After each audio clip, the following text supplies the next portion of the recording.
Diets fail people, not the other way around. If you're trying to lose weight or be healthier, the last thing you need is to go on a diet. In fact, it turns out that most people gain their weight back or even gain more weight in the long run. Let me explain.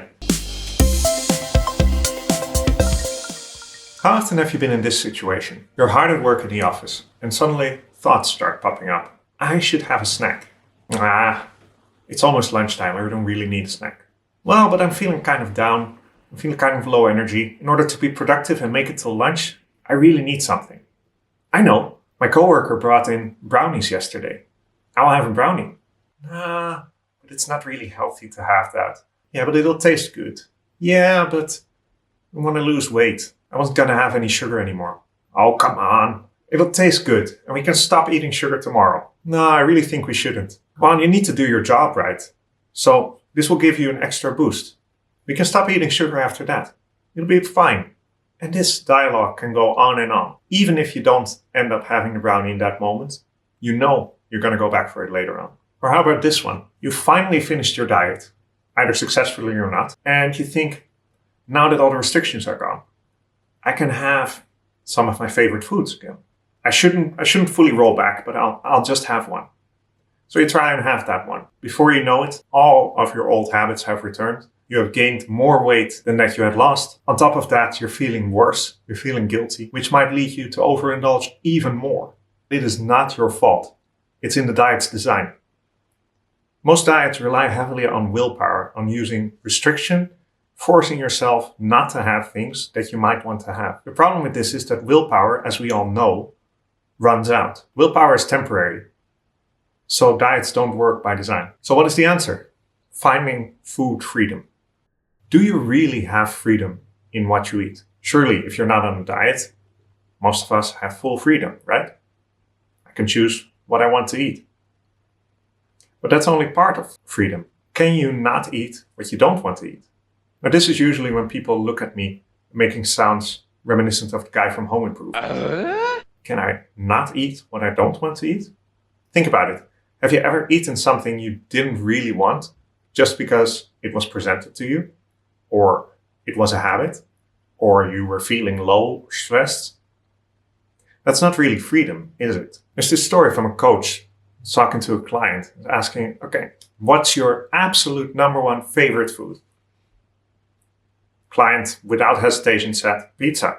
You can wake me up in the night for pizza. Well, said the coach, okay. So, if I would buy you a pizza right now, would you eat it? Well, yes, of course, said the guy. Of course I would eat it. It's pizza. It's free pizza. It's pizza. I have to eat it. Yeah, said the coach, but we just ate. We just had lunch. It doesn't matter. It's pizza.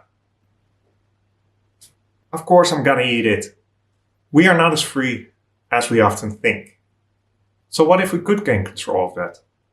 What if instead of restricting yourself to get healthy, we could eat whatever we want? True food freedom isn't about resisting temptation. It's about not feeling that temptation in the first place. When you can consciously choose what you want to eat without having to fight yourself at every corner, you don't have to use willpower. So how can we get to that point? Here's how you can start on your journey to food freedom. You know that little voice in your head that says, we should have a donut. And you know that other voice that then comes in that says, no, we really shouldn't. It's not healthy.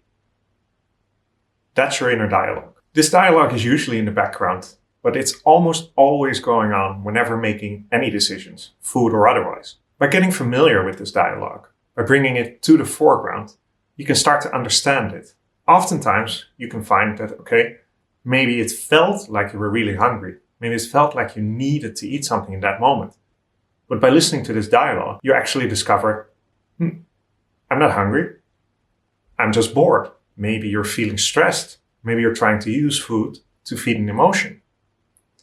If you know this, you can start to change these patterns. You can start to implement habits that are more constructive in solving it. Over time, the more you address these needs in a way that is more constructive, the less you will have to use food to do it, and the more control you have over what you eat. A lot of these cravings might eventually fully disappear. So whenever you feel a craving hit, ask yourself, what need am I trying to satisfy? Is it truly hunger? Or am I trying to feed an emotion?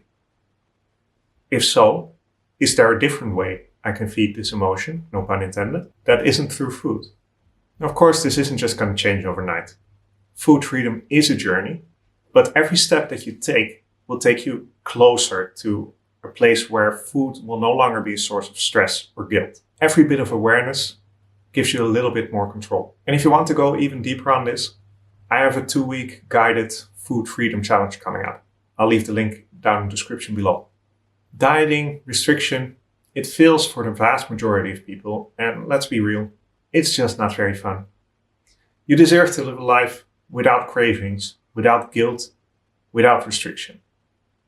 A life where healthy food is just food, not a continuous battle.